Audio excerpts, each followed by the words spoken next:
J'ai comme 67 ans, donc je laisse ça aux jeunes, quoi. D'accord. Chacun son truc.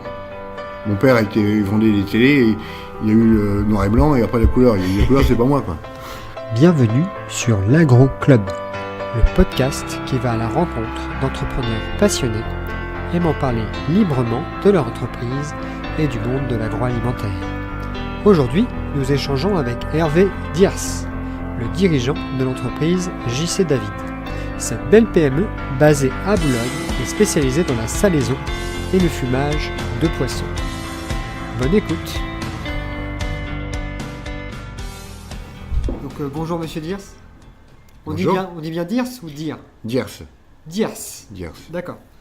Donc merci de me recevoir pour cette petit entretien.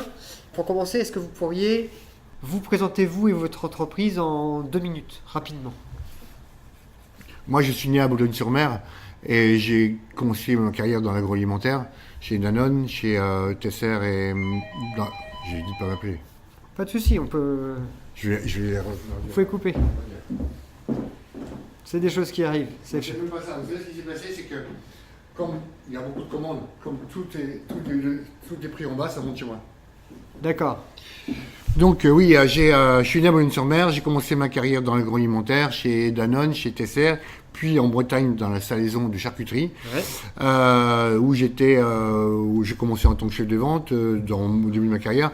Je suis sorti directeur général d'une entreprise de 600 personnes de charcuterie. J'avais des actions et je voulais être calife à la place du calife, donc je n'avais pas travaillé dans le poisson encore. Retour au port, je rentre à Boulogne et Monsieur David partit en retraite. Donc cette entreprise m'a bien plu puisque elle était traditionnelle, elle n'était pas en GMS. Ouais. Elle avait une clientèle de poissonniers, de restaurants et de grossistes.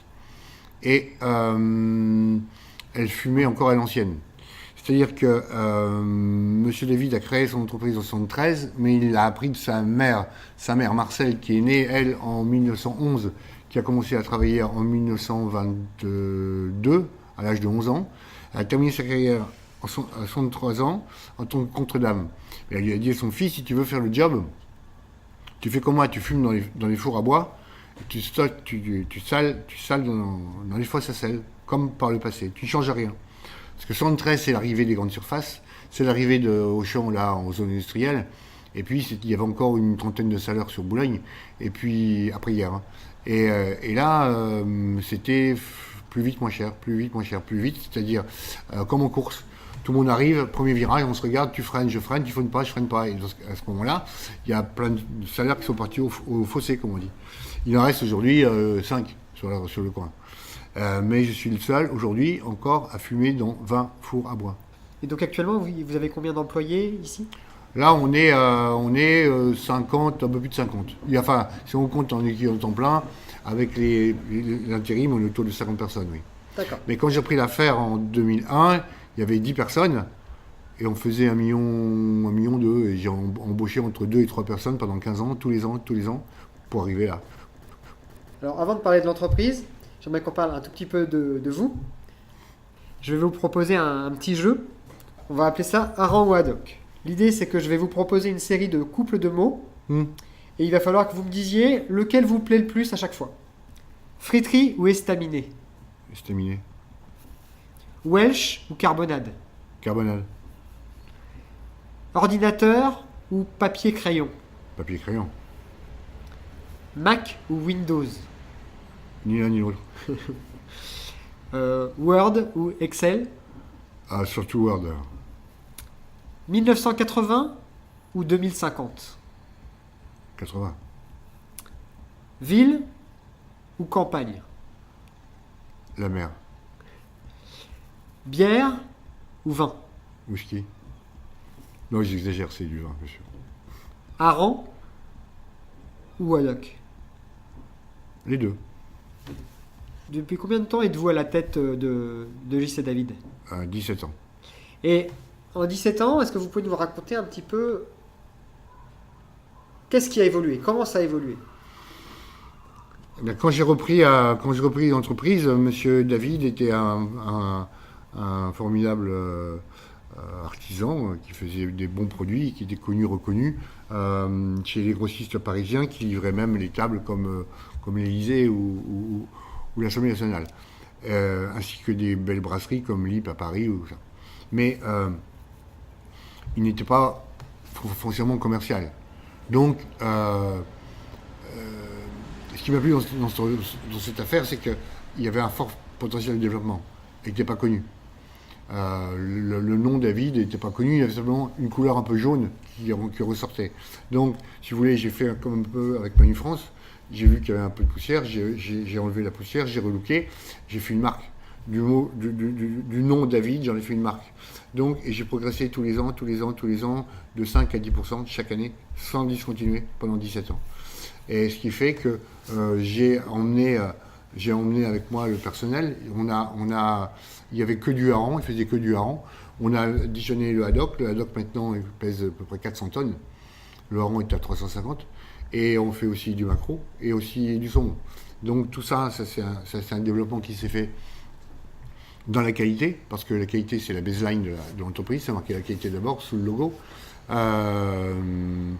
On a dû déménager parce que les murs étaient trop étroits. Donc on est arrivé en 2007 dans une saison qui était à l'abandon, mais dans laquelle il y avait 40 fours à bois. Aujourd'hui, on en a ouvert 20. Les 20 autres sont ouverts pour Noël prochain. On a privilégié le personnel interne. Le comptable de l'époque est aujourd'hui mon adjoint, il a 10% du capital. Et une ouvrière de salaison qui était présente est maintenant responsable de toute la fabrication. Donc on n'a fait que de la promotion interne et du recrutement par cooptation. C'est-à-dire qu'on a pas mal, dans la famille Tatillé, j'en ai 12, si vous voulez, comme cette famille. Tout ça dans un souci de qualité, de responsabilité sociétale, environnementale, on en parlera sûrement, ouais. Et dans un souci économique quotidien qui nous a permis de faire face à nos engagements et de faire face à nos ambitions de développement. Lorsque j'ai un petit peu regardé sur Internet le site et puis tout l'écosystème autour de la marque, il y a une expression qui me revient, c'est tradition, mais aussi innovation. Parce que vous êtes sur Facebook et de façon plutôt mature dans la façon dont vous l'utilisez. Le site est de très bonne facture et bien supérieur à ce qu'on peut trouver peut-être en moyenne dans les PME de la région.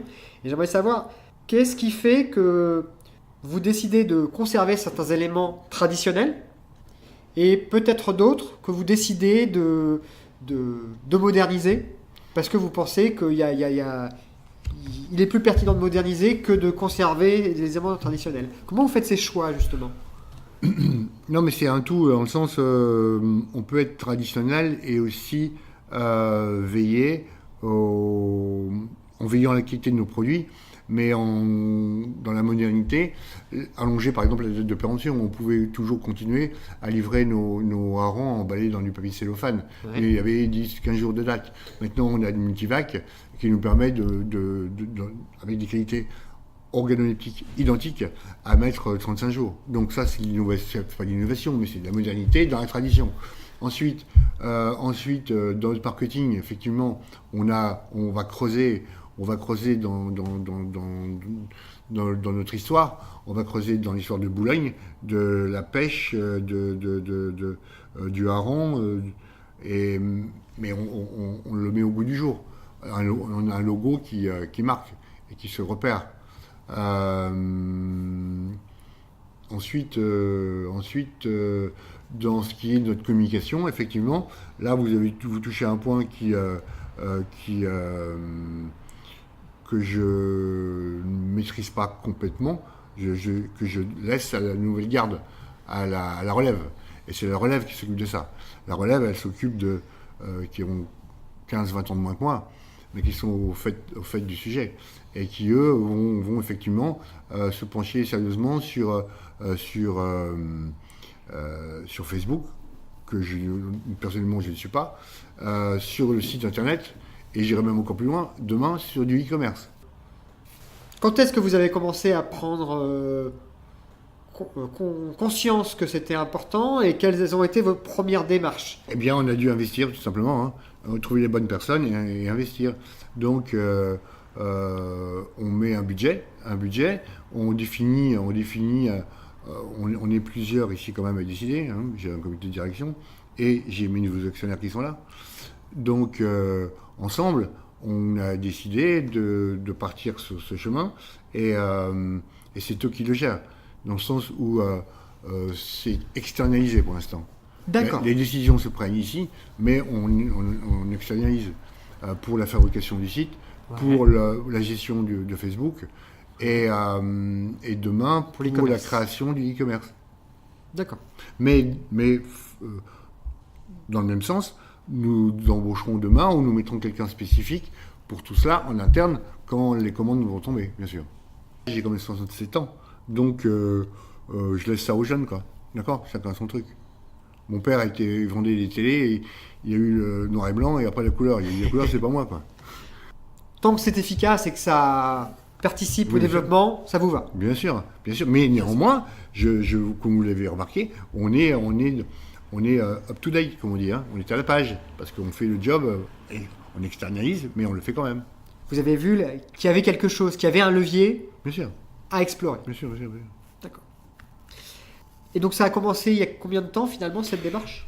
Eh bien, le site, on a commencé à faire un site vraiment de qualité il y a peut-être maintenant une dizaine d'années, mais il s'est vraiment affiné il y a un an. Il y a un an, on l'a vraiment bien relooké et en permanence, on se met sur l'ouvrage. Un petit mot aussi sur l'e-commerce. Ce serait une marketplace dédiée à votre marque. Elle servirait pourquoi? Pour faciliter la vente vis-à-vis de clients existants ou c'est pour vous ouvrir à d'autres marchés? Non. Moi, j'ai un circuit de distribution qui est très clair. Moi, j'ai à peu près 80% de mon circuit qui est auprès de poissonniers et de restaurants, via grossistes. Ouais. Donc, je n'ai pas à aller prendre le job de mes grossistes. Simplement, lorsque il n'y a pas de poissonnier à Guéret, au fin fond du Larzac, eh bien, si un client ou si un particulier souhaite avoir mes produits, eh bien, bon, il l'aura au même prix que chez le poissonnier, s'il y en avait un. Parce qu'on n'est pas fou, on ne peut pas se tirer une balle dans le pied. J'ai mon capital, mon fonds de commerce, ce sont mes clients. Ouais. Chacun son job. Moi, je fume des produits. Eux, les grossistes les distribuent. Le poissonnier les vend. Et le consommateur les détruit. D'accord ? Donc, tout ça, c'est bien clair, net. Et le paquet de rang qui est vendu 4,20 à Monoprix Paris, ou à 4,40 au marché d'Aligre, eh bien, il sera à 4,30, 4,50 départ pour le Larzac. Donc l'idée, c'est de ne pas cannibaliser. Surtout pas. On va pas siphonner. S'ouvrir d'autres marchés. On va pas siphonner. Alors, il y a ça, il y a aussi aider nos grossistes à augmenter leur panier chez nous. Parce que un grossiste chez nous, il fait en moyenne 5-6 références, mais on en a 150. Donc, il va aller voir, il y aura un site pour lui, il y aura un particulier, un site professionnel. Et là, il ira voir, il y a ça aussi, il fait ça aussi, il fait ça. Alors, on rajoute, et voilà. Donc, on est bien, je suis bien conscient que demain, que les grands distributeurs d'aujourd'hui ont du souci à se faire avec des gens comme Amazon. Et quand on voit la guerre qu'il y a sur la vente aux particuliers direct, le dernier kilomètre à livrer, j'imagine. Autour de moi, j'ai des copains qui achètent peut-être 20 à 30% de leurs achats, ils le font sur Internet maintenant. Oui, bien sûr. Parlons un petit peu de RSE. Vous avez en interne quelqu'un de très bien pour gérer cette thématique. Ouais. Anne, je pense que c'est l'une des 3 personnes la plus mature sur la thématique que j'ai pu rencontrer en région. Mais ça sera répété. Non, mais c'est vraiment.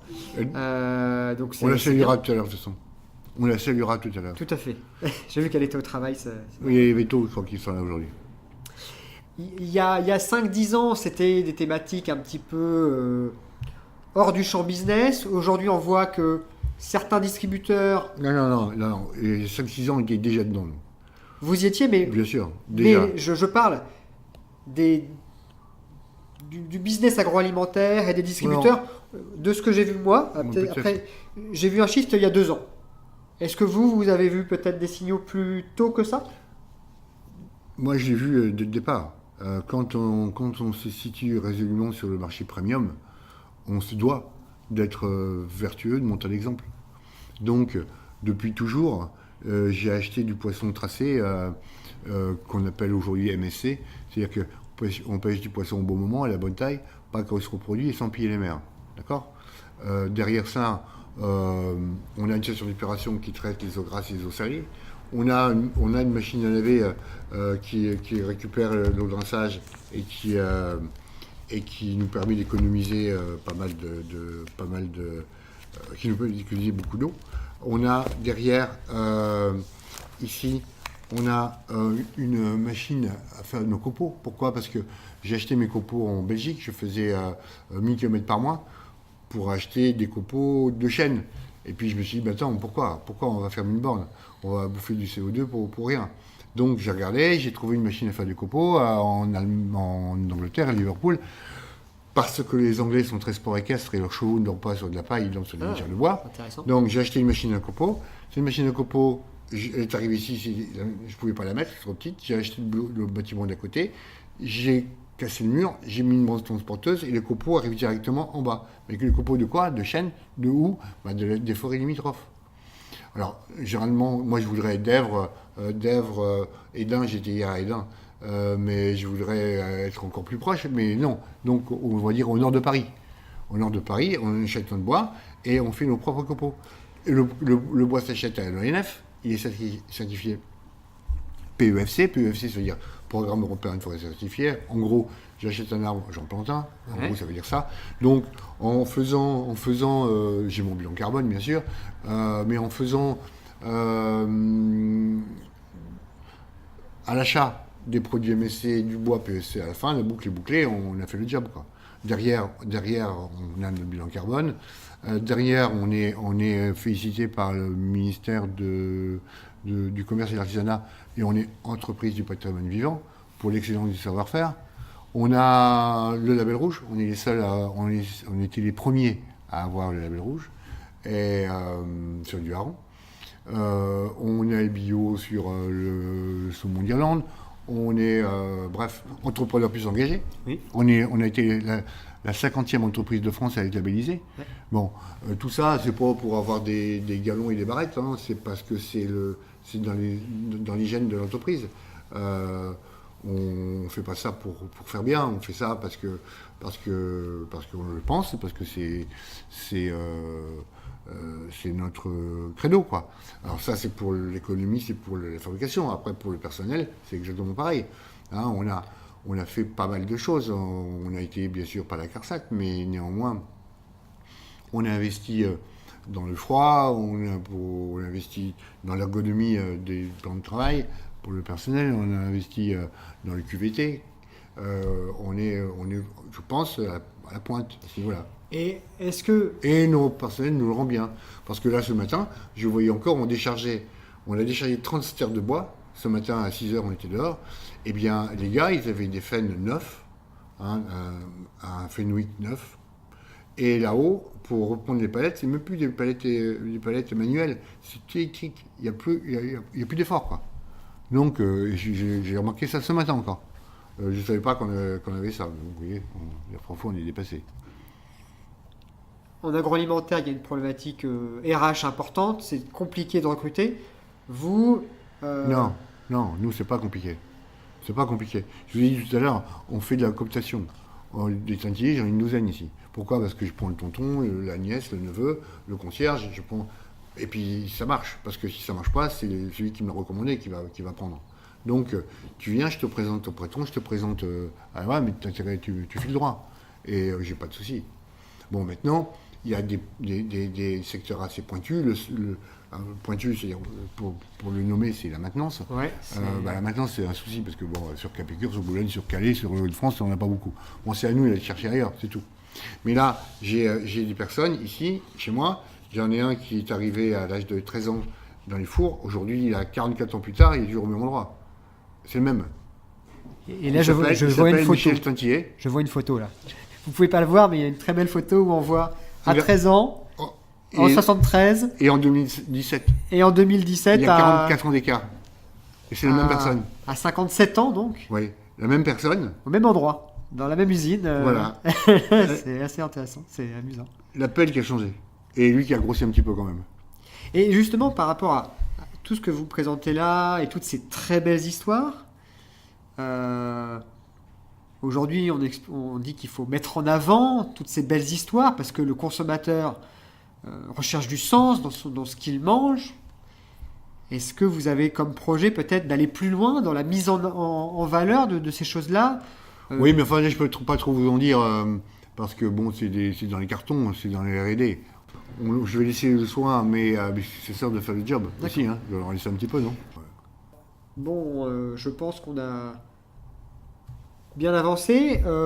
Pour clore la partie entreprise et aller vers la conclusion, est-ce que vous pourriez m'indiquer, par exemple, sur ces 17 dernières années, c'est ça? Est-ce que vous auriez un souvenir amusant qui vous viendrait en tête par rapport à ce... Je m'amuse tous les jours, hein, donc je pourrais vous en dire tous les jours des souvenirs comme ça. Mais les grands moments de David... C'est ce que j'allais dire, alors. Après, un souvenir heureux, par exemple. Les grands moments, ça a été... Lorsque je suis rentré ici, parce que quand j'ai pris cette affaire, elle faisait 1,2 million, on fait 10 millions aujourd'hui, donc on a gravi les échelons assez vite. Ouais. Et quand je faisais 2,5 millions, là où on était, rue d'Alsace, il était trop à l'étroit. Donc il fallait sortir, il fallait faire quelque chose. Soit on allait construire une usine neuve avec des parpaings neufs en zone industrielle, en disant que c'était à l'ancienne, soit on réhabilitait une ancienne salaison. Et là où vous êtes aujourd'hui, c'est ce qu'on a fait. C'est-à-dire que cette salaison s'appelait maison Gaston Cellier, elle était à l'abandon depuis 13 ans. C'était livré aux rongeurs et aux mouettes, aux pigeons. Donc quand on est rentré ici, vous avez vu le film Hitchcock, Les Oiseaux? Oui. C'était comme ça. Donc on est rentré comme ça, avec mon adjoint et le maître d'œuvre, et on a dit, il y a tout ce qu'il faut, il y a les fosses à sel, il y a les fours à bois, mais c'était vraiment une catastrophe, quoi. Et mon maître d'œuvre a dit, mais non, c'est génial, c'est ça, on va mettre une boîte dans une boîte, et on va faire le job. Et on l'a fait. Bon, ça a duré 17 mois, pénible. Mais je l'ai fait grâce à lui, grâce à mon adjoint, grâce à mes gens, et aussi grâce à une banquière. Parce que quand je faisais 2,5 millions, je lui ai emprunté 1,8 million. Et je lui ai dit, bon, votre boulot à vous, c'est de prêter du pognon. Moi, c'est de me lever le matin, de faire le quai et puis de jeter du poisson et de le fumer, d'accord? Alors, vous ne me demandez pas à ma maison, pas de garantie. On fait, vous prenez en notissement les actions de la société. Ça va pas, ça sera vous, d'accord? D'accord. Donc, ça, c'est un super souvenir parce que c'est une dame, elle s'appelle Laurence Lamelin, elle est à Caisse d'épargne et elle m'a prêté 1,8 million pour 2,5 millions de chiffre d'affaires. À l'époque, chapeau. Elle a un saumon gratuit à Noël tous les ans. Hein. Pour la remercier. C'est la moindre des choses. Un souvenir pénible? Pendant ces 17 mois de travaux, j'ai perdu 4 personnes.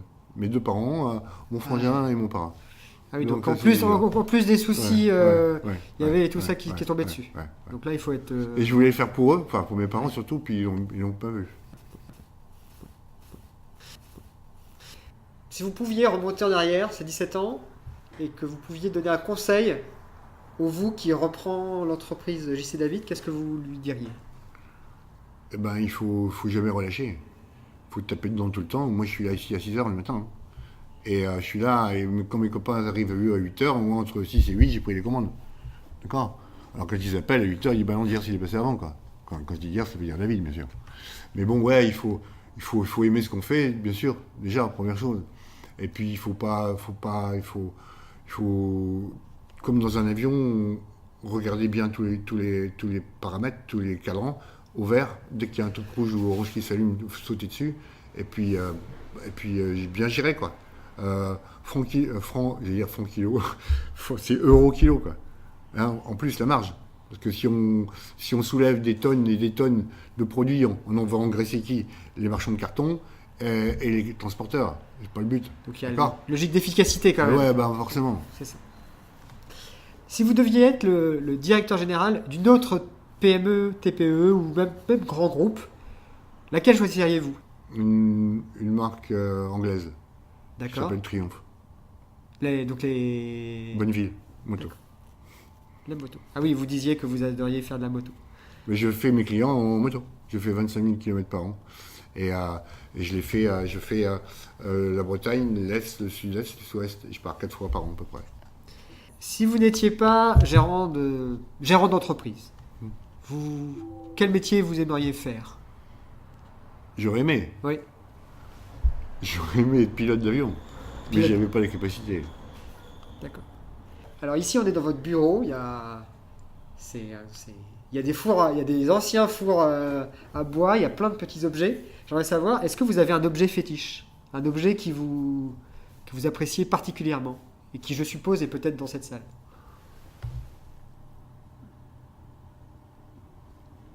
J'en ai pas un en particulier. J'en ai plein. Je peux pas vous en citer un. Ah. Parce que je suis pas fétichiste. Il n'y en a pas un que vous avez particulièrement dans votre cœur parce que je vois qu'il y a beaucoup de beaux objets. Ouais, mais je peux pas choisir. Peut-être ces fours à bois qui sont un petit peu... Ouais, bien sûr. Oui, c'est évident. Mais bon, c'est pas un objet que je vais chérir. Bien sûr. Comme toutes les belles choses que j'ai là. Oui, c'est ça.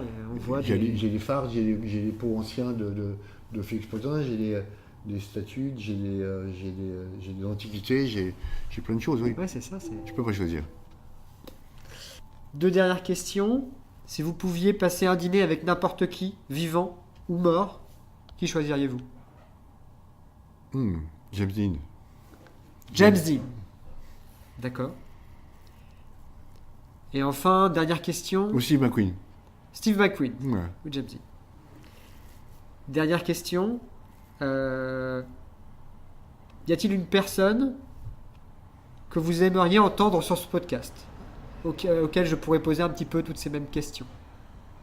Est-ce qu'il y a un nom qui vous vient, ou un chef d'entreprise particulier de la région ou hors région?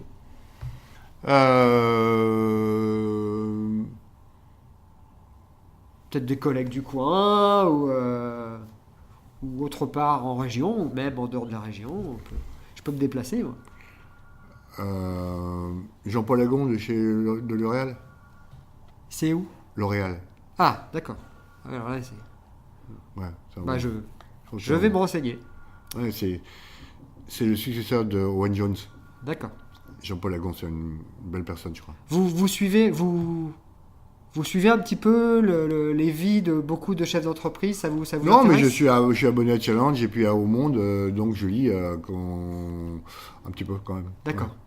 Et donc c'est des gens qui vous inspirent un petit peu. Des belles personnes, brillantes. D'accord. Merci beaucoup. Je vous en prie. Voilà, c'est terminé pour aujourd'hui.